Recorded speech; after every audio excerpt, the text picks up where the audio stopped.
So in today's video, we're playing the best deck, and that is Esper Control, or Esper Doom if you want to give it a better name. Now specifically, this version is built for best of 1, because this deck should really be played best of 3. But we don't have time for that, so best of 1 it is. In addition to this, we're also not playing 80 card Yorion version. Insane! And in my opinion, there is justifiable choices for it. So, as ever though, if you enjoyed the video, maybe you should sling it a like. If you really enjoyed the video, maybe you should subscribe. And if you really enjoyed the video, you can follow us on Facebook, Twitter, and Twitch. Links are in the description. Anyway, let's go into the deck list. So like I said, this deck is built for best of 1. Because really, if you're playing Esper, you should be playing best of 3. And there's a reason for this. So it's kind of hard to explain. Most of the Esper lists people were playing the 80 card Yorion version, which is certainly good, don't get me wrong, and there is advantages to that. However, I'll get to why I prefer the 60 card version in this specific scenario. But essentially, like, if you want to play best of 1, you have to really lean hard to either creature decks or like mid-range and control decks. Because the problem with Esper is if you don't, or at least the problem with Esper currently, is if you don't lean into one of these, as soon as you play against the other, you just auto lose. And if you're playing in best of 1, depending on the meta, the deck can actually end up underperforming. So that's kind of what happened to me. Essentially, whenever I would go up against anything that wasn't a creature deck, I would just get absolutely blown out. Now, this isn't too much of a problem in this meta, because currently, everybody's playing creature decks. And for the odd non-creature deck that you come up against, you just quit, because you lose automatically if you're playing best of 1. You just can't beat them, because they'll be playing cards that just fuck you up, and most of the time it's always the 80 card version, which does indeed have a better matchup against this specific deck. But if you're playing against creature decks, which is most decks, it is so difficult for you to lose, because your deck is just geared toward crushing creature decks so hard. So currently, this is like the best meta call, because everybody's playing creature decks and few people are playing Esper. I mean, maybe you'll come across a disproportionate amount of Esper decks compared to me, but frankly, this is what you want to be playing. So, like I said, why am I playing the 60 card version? Well, the reason for that is Dance of the Manse. I want to be able to see this card. Now, the 80 card version essentially takes this list and then just packs extra cards in it. And yeah, it does mean that you can theoretically get away with playing more Dance of the Manse. But then you're also just kind of loading your deck up with cards that mitigate the extra cards that you've put in. Like putting in that, like playing Maze Mind Tome. Now, don't get me wrong, Maze Mind Tome is actually really good. Like, don't get me wrong, but ultimately I just kind of want to boil the deck down into just being hyper focused at beating creature decks. Like, that is what this deck is designed to do, and it does it incredibly well. So let's get into the specific choices. In terms of actual removal, we've got tons of it. We've got 3 Bloodchief's Thirst, 4 Heartless Act, 2 Shatter the Sky, 2 Extinction Event. I think it's fine to play 2 of each, if I'm being totally honest. Like, they both have different applications. Yeah, you could like lean hard into one of them, but I think that you've got enough like draw power and stuff in the deck that it's justifiable to play 2 and 2 and just try and find the one that you might need in a specific scenario, right? You're playing best of 1, you have to cover your bases. So then we've got Doom Foretold, which is also removal. I mean, there's actually way more removal than just this. But then we have our enchantments, which cover a lot of different bases. So some of which gives you like mana fixing and draw power, Omen of the Sea and Golden Egg. Birth of Meletis just thins your deck, gives you some defense, lets you gain a little bit of life. Elspeth's Nightmare is insanely good. This meta is so good because it hits a lot of decks and also can ping cards out your opponent's hand, so that's particularly good. And I think it's fine to play 2 because you can always just get them back with Dance of the Manse. Then Doom Foretold is also insane removal. This card's unbelievable. That, like, this format, this card is insanity. Elspeth Conquers Death. I mean, don't even need to explain it. So then there's like then we have our win conditions, right? So there's a number of them in different slots. So Crawling Barrens, this in of itself is a win condition. This card is actually ridiculously hard for some decks to out. It just becomes this rolling threat that this deck actually finds it incredibly hard to beat, because the only way you could kill it would be like with an Eliminate as an example when it's on board. However, the problem with that is Eliminate, I really don't feel is particularly great this format. I much prefer the Heartless Act, and if you're playing the Heartless Act, you can't out the Crawling Barrens, which is why we are playing Field of Ruin, because this can out the Crawling Barrens. Perfect, right? As well as other applications, let's be fair. So then we have Legion Angel. This is actually so sick as a win condition in this deck. Like, it's not even like a comes up, it's just the deck just leans super hard into this, because you can just control the game for ages, and then you find Legion Angel and you just start slapping them down and you win. So good, especially against creature decks. Yorion, same kind of thing as Legion Angel, except you can just like use this either defensively if you need to like make a recovery or make a huge push. I mean, it's Yorion, you know what it does. Shark Typhoon is again kind of the same as Legion Angel. You can just play it and then you just make guys. Emeria's Call just baked into a land. So in different slots we have different win conditions, which is like super nice. And then for, I mean, whatever lands, you can look at that if you want.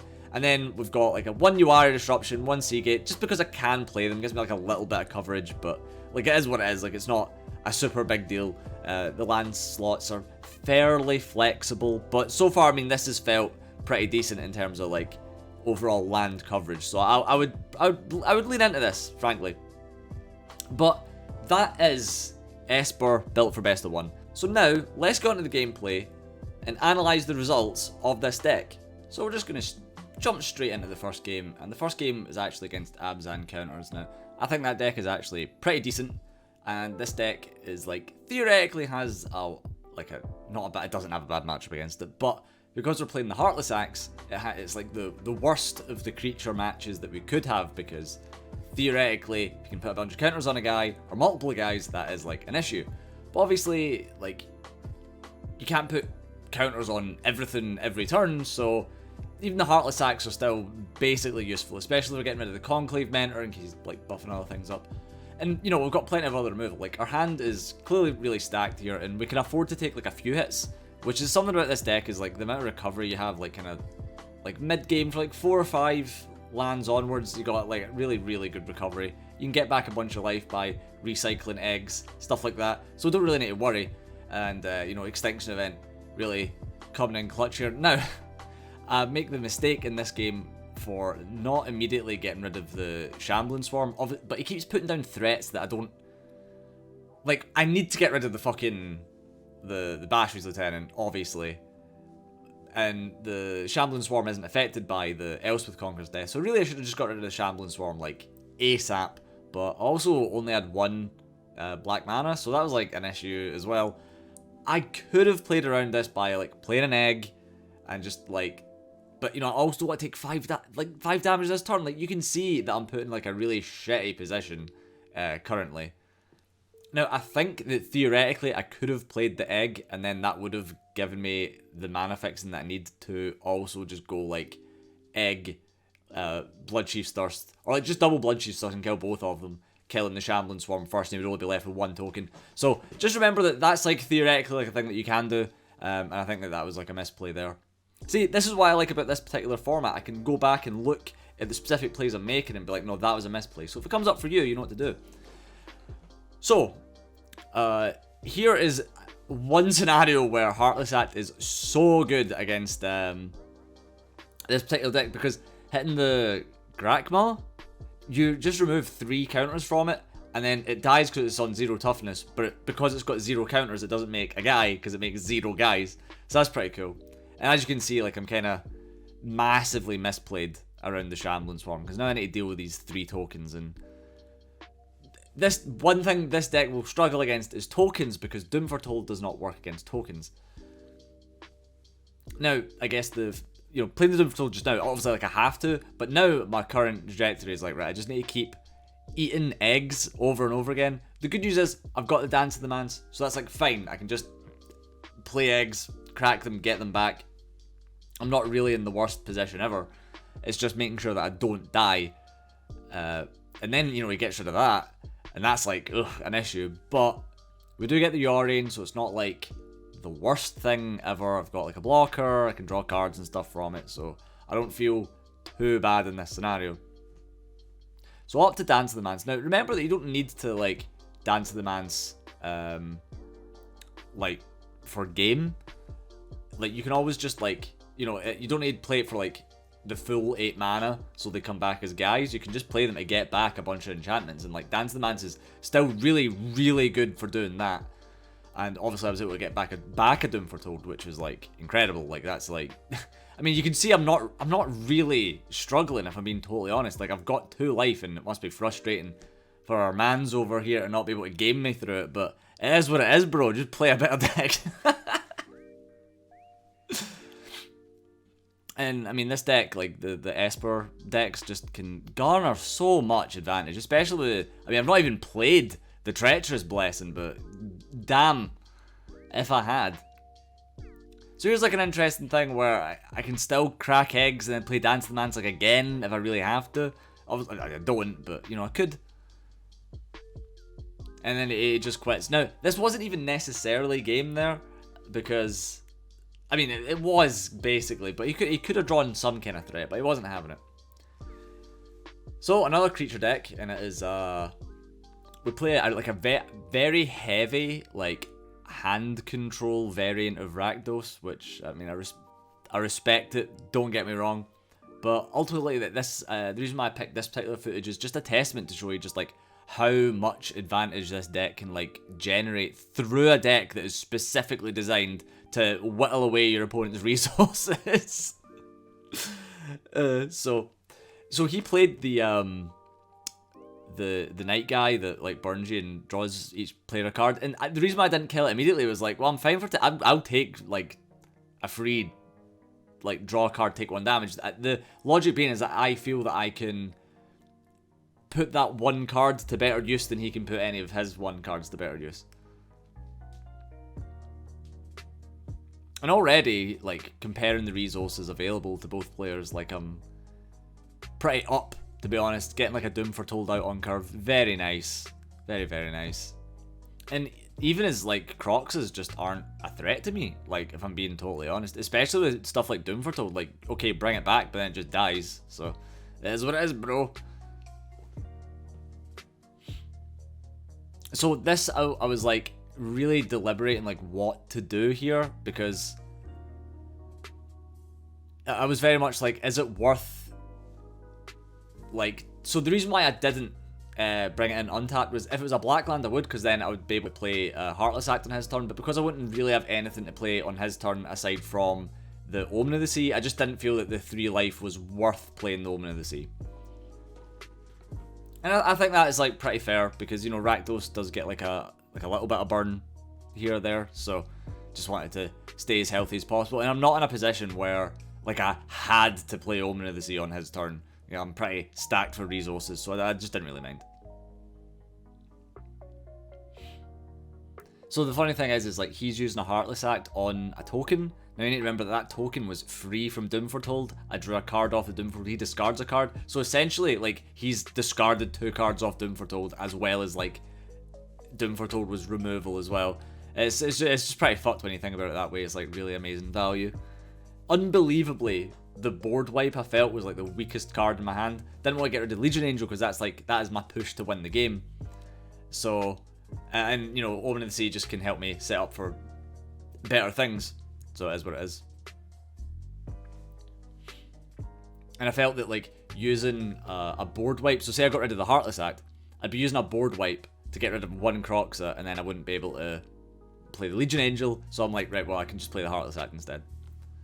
And this is what I really love about Legion Angel, because it just replaces itself, like, 3 times.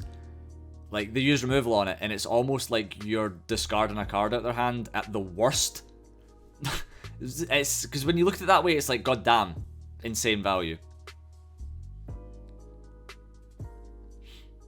So we're just filling out some more eggs, because, you know, we need to make sure the Doom Foretold is, like, live. But as you can see, we just burnt away, like, so many of his resources. Like, okay, sure, you've used another Heartless Act, but do I really care? Like, nah, I just straight up don't. And then him playing the Lith Form engine is nice, because it gives me, like, a target for Elspeth Conquers Death. But at this stage, I'm like, I've just got so many avenues to game.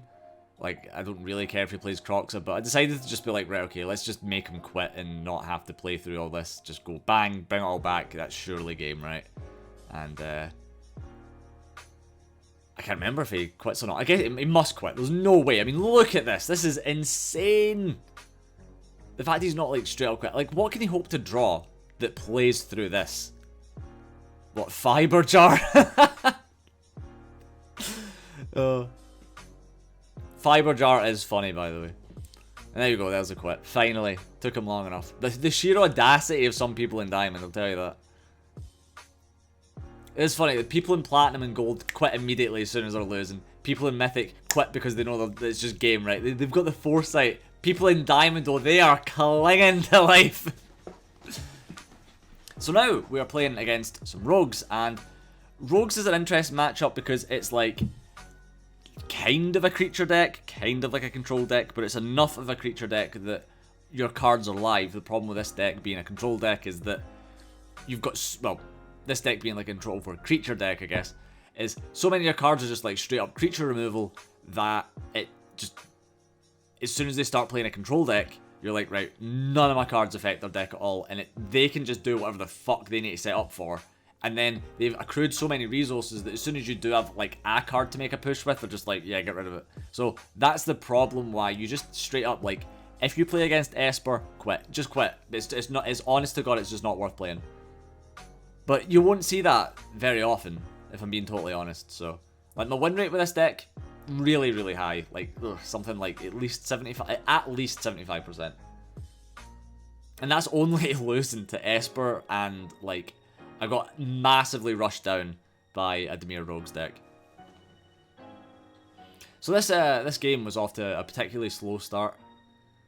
Not like, neither of us really doing much. The game lasted like quite a while, which is why I'm also enjoying this kind of sped up format. Way, way better.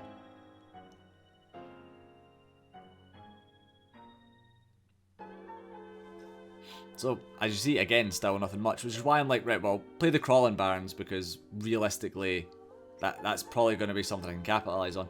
The problem with the Crawling Barrens in this, like, against Rogues, is that they can, like, flash in Thieves Guild Enforcer and, like, kill the Crawling Barrens that way. So that's a bit annoying. I was also just being, like, kind of aggressive with the Doom Foretolds. The logic being, I'm like, right, well, I can just use the Doom Foretold as, like, draw power and, like, deplete them of resources. Because that's, I get, like, the Rogues matchup, just a resource game. That's all it is. Which is why Rakdos is so good against Dimir Rogues. So, might as well get the push in for when we can. We've got a wee bit of removal in hand. We've got Shark Typhoon. Lots of good stuff here. The match I lost against Dimir Rogues, he had 3 Thieves Guild Enforcer, and there's been plenty of games where I've like played against like triple Thief Guild Enforcer by like turn 2, and it's honestly like nothing really plays out of that.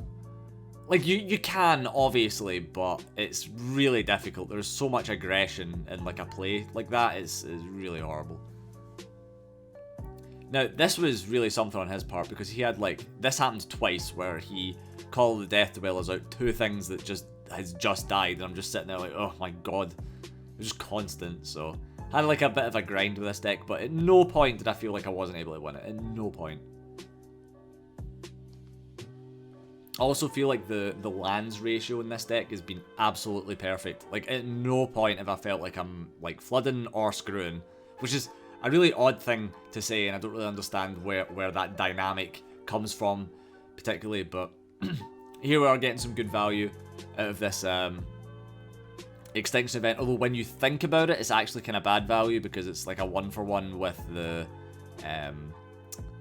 Call of the Death Dweller, and then he draws a card out of the situation because of the 1 mana blue guy, so I wasn't like super keen on that interaction, but I know I had to get them off the board. This card I think is really, really cool. Like, this is a very interesting card. Because like in some cases, like with tokens or whatever, it's like 3 mana just permanently take a guy. And it forces me to have to play around like a whole bunch of shit. Now, Elspeth's Nightmare, really, really great card, because I can see it in the hand, I can kill a rogue, and then also like take a counter out of the hand, which is quite nice. Obviously, I'd much rather have not had to kill something that he's stole from me, but it is what it is. Down comes another one of these guys, but he's just using it for draw power, and that's fine. However, theoretically, you could have a counter in hand, like a Drown in the Loch, and it ends up he does have that. See, look at this though, another Call of the Death Dweller, Jammy Bastard. And then he can turn that into more draw power, so it's like he drew really well, but again, just need to get a better deck, bro. So the reason why I didn't Heartless Act is I'm just super not keen on the concept of like, right, to Heartless Act your guy, and then I lose a card, and then he draws a card out of it. It's not nice. So I'm like, right, trying to accrue advantage a different way. Like, they've only got one attack each, I can take some hits, I don't really care.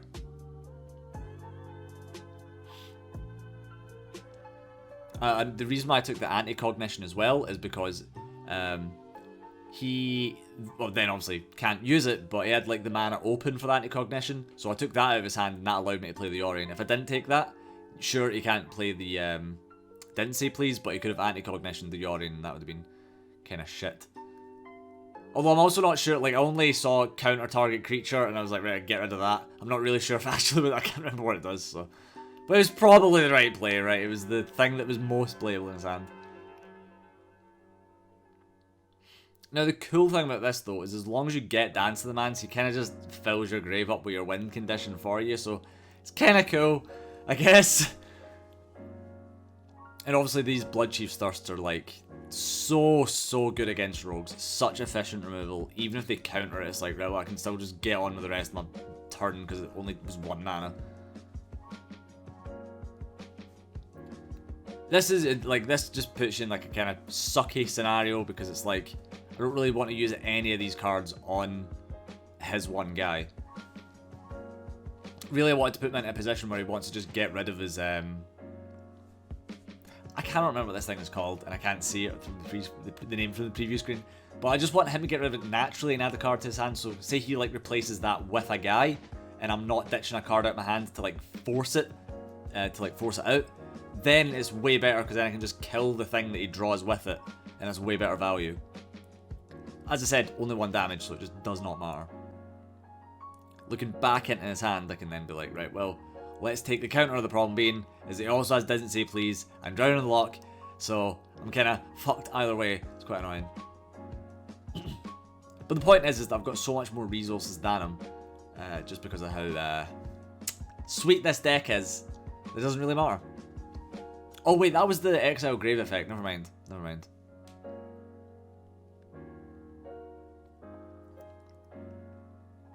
So I'm playing this because I'm like, right, well, gets me back some life at some point, and we'll just thin the deck out with getting the lands out there. And now I'm like, right, well, Crawling Barrens time, right?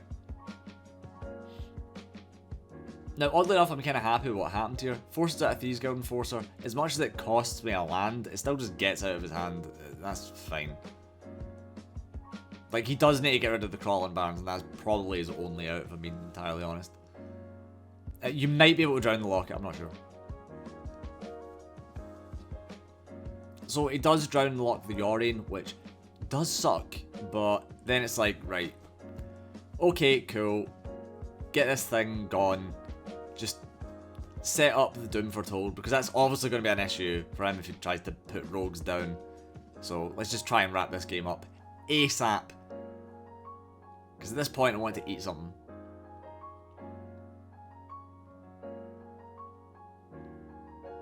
Now, the interesting thing as well is that he didn't even like play the Thieves Guild Enforcer. He just let the Doom Foretold resolve, which is kind of the worst thing about Doom Foretold. Playing against it is how sometimes you're like, I need to just let this resolve because in the long run it's way worse, but like short term it's fucking awful as well. And I guess it was also lucky that well, I mean, I could have blocked it forever, but it's just nice that I had the Heartless Act as well. I didn't just shotgun it on something that was going to replace itself.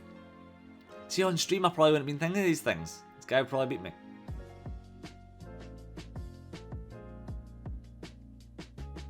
Sorry I've not been really streaming at all for the last while. I've just been kind of focusing on other things. I'll get back into the swing of things at some point soon.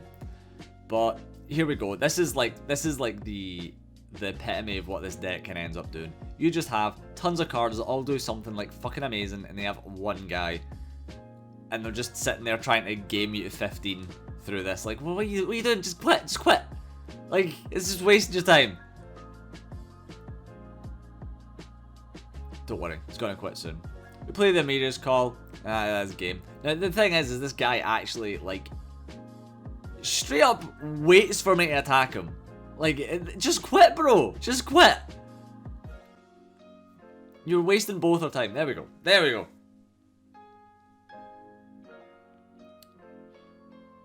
So now, I think we're on to playing against Mono Red, which is, yeah.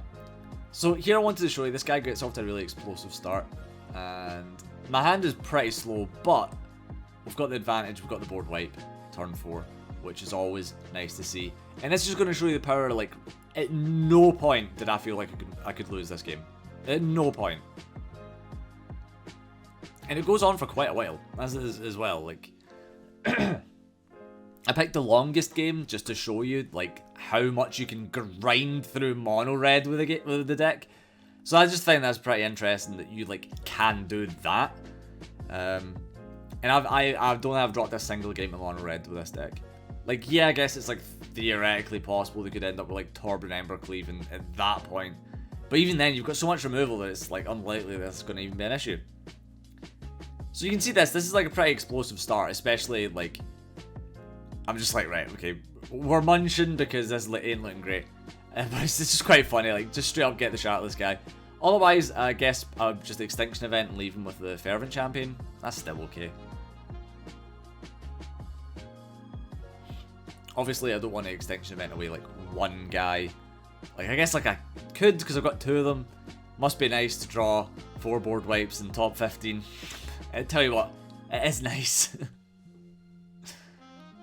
So we get rid of that guy, obviously, because it's 3 attack ain't nothing, tell you that. And then that lets us get a cheeky double odd. Man, this guy must be seething with rage, tell you that. Draw some more removal. Dance the Manse. So, Dance the Manse for the egg, I do not regret it, if I'm being totally honest. Look, we're down to 6. This is life and card draw. Even if it is for 4 mana, still worth it. And then we get the other Dance of the Manse. Thanks, great. Note that none of the games that I won did I actually win because of Dance of the Manse. Weird that. Because Dance of the Manse, like, is the win con, realistically speaking. And yeah, this deck does have others, but at the same time, like, I didn't want to just put all my eggs in one basket where, like, the dance, like, I'm just, like, having to see Dance of the Manse, or, because I've been in positions where, like, that is the only win condition in the game. And if you overload on Dance of the Manse, like, you play the full 4, you just see it all the time and it's just dead. So I'm just like, you know what, let's just, like, spread out the usability of this a little bit more. Just lean straight into just fucking, like, creature decks. And honestly, don't regret it at all. This is very much a meta call of a deck. Not gonna lie. But I'll tell you what, feels good Elspeth in and Annex. Annex's prime Elspeth Conquers Death target.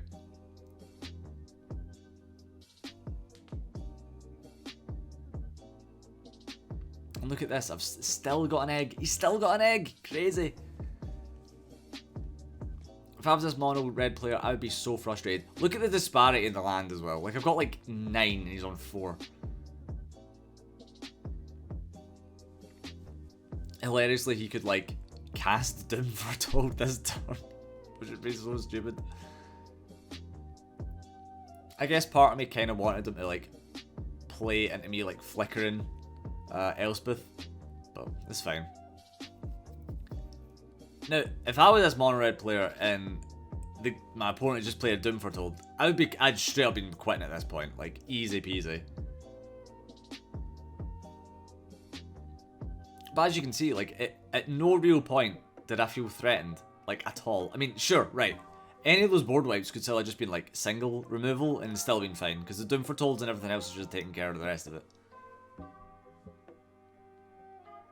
And again, I've not dropped a game to mono red, so it is what it is.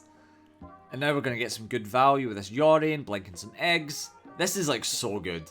You get, like, what? You get a big flyer guy for 5 mana, as well as, like, whatever's on your board. Yorion's way too good.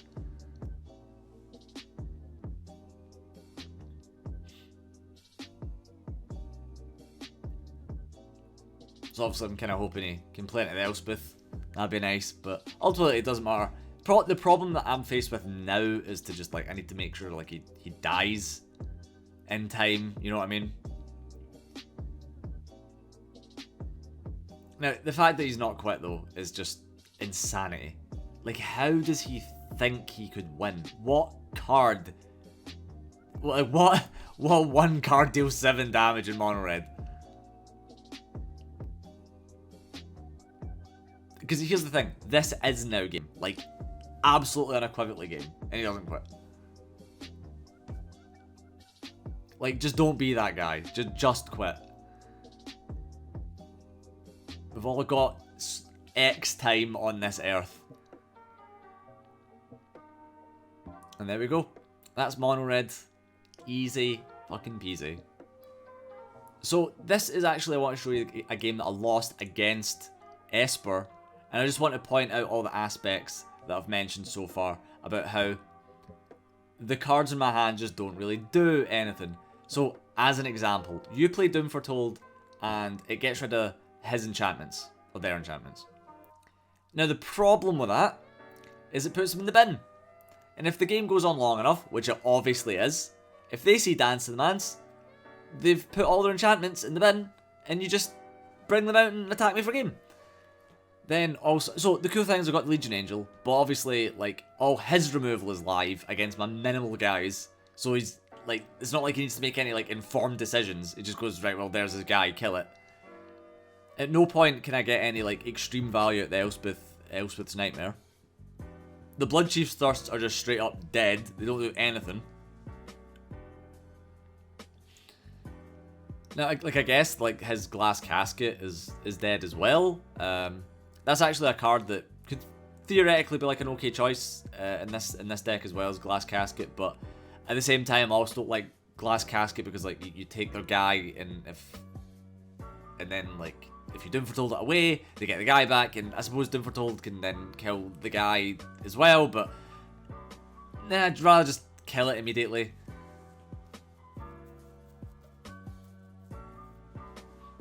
Like, it's not the worst thing ever. Now, as you can see there's a Maze Mind's Tome, which is like an example of a card that if you're playing 80, you just need to fill your deck up with in order to, like, filter more. So, like, yeah, you can play more Dance of the Manse, but you're obviously, like, and I think playing 4 and 80, you see it more than 2 and 60.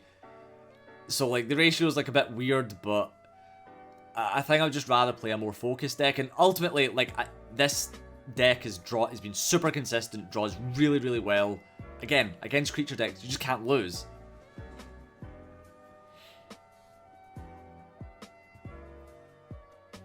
Now, I'm, like, super on the back foot here. Like, the triple Doom Foretold is, like, that indeed was Doom Foretold. For me, anyway. But I'm just struggling to be able to, like, make any amount of a push here. Now, you could argue that he might actually just have drawn better, which, I mean, I guess you could make the argument for almost any game of Magic, but at the same time, like, you know, it's like deck v deck, but the 80 just seems to do, like, just way, way better. Especially because my deck is just straight up geared toward creatures, so if you're not playing them, I can't do anything. Then that says, like, our Doom Foretold, like, cancel each other out. So I'm just like, what am I even supposed to do? I was thinking, right, okay, we'll try and do the Crawling Barrens thing. Might be able to kill him, but ultimately, I'm not, I'm not betting on it. Spoilers, it does not work. So we can put, like, an amount of damage into him. That's, like, sure, like 4, then 5, then, no, it's 4, then 6. Yeah, so it really does put in, like, exponential damage. Or is it, I think it's linear damage. It puts in whatever amount of damage over the course of the turns. But this guy's hand is just completely full, so I can't play Legion Angel. Emeria's Call does nothing. And because the game has went on so long, bang, there we go. Dance to the Manse, and that is, like, GG. Nothing is playing out of this. Frankly, I don't know why I didn't quit. There's me complaining the whole time about not quitting, and I'm just like, I should just quit.